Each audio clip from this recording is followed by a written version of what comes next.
And we're back. Thanks for staying with us.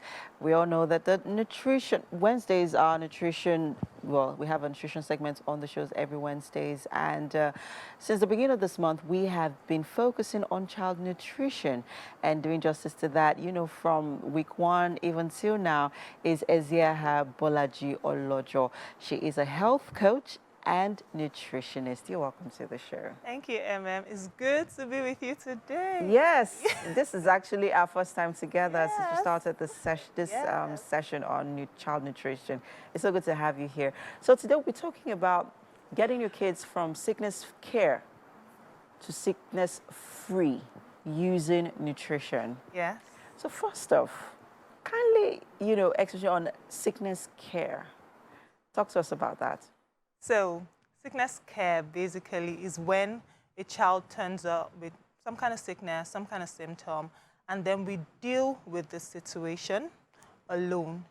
So it's like the child has allergies, the child has colds and all.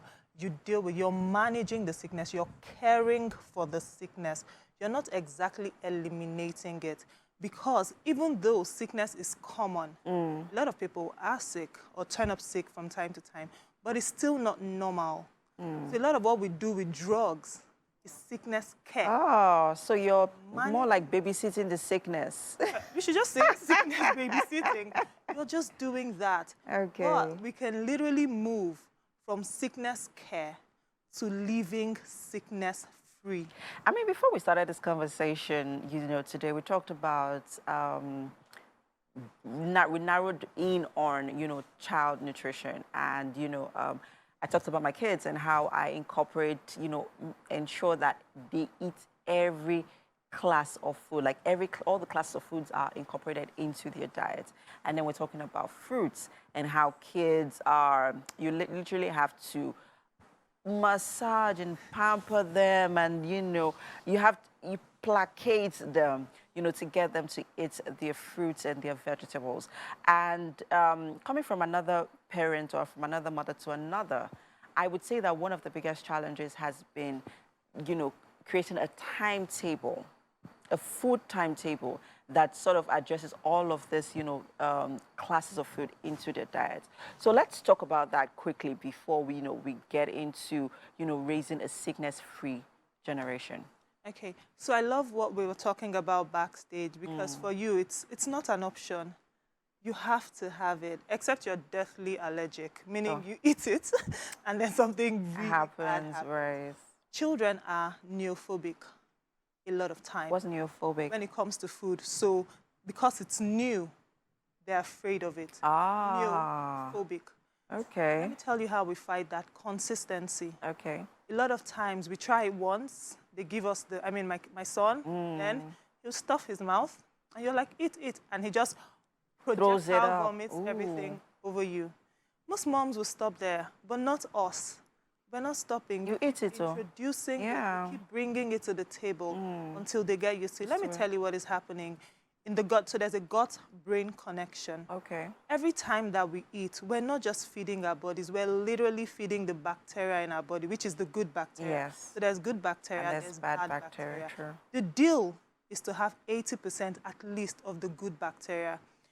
20% of the bad bacteria is fine because the good guys have all the power. And every time you feed the good guys, you feed yourself well, nourish yourself. Now let's talk about what we could use quickly. I just want to add to what you're saying, what we can use to, support our gut health, by empowering, the good bacteria. Very beautiful question. So first, fiber. Fiber is like the #1 gymming food for the good bacteria. So I'm talking stuff like sweet potatoes, brown rice.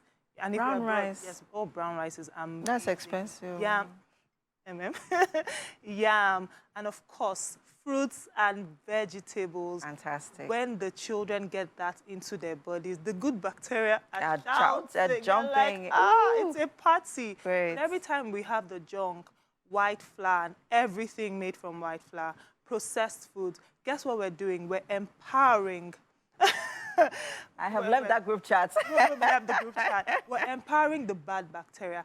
And that's what causes sickness. When we keep empowering the bad bacteria. And you're not just doing that, you're also training their taste buds. You're training because there's a gut-brain connection. You're also training the brain to like that good stuff. So the more we give them, the more they like it, the more the bad bacteria are happy, the more they like it. And it's such a vicious cycle.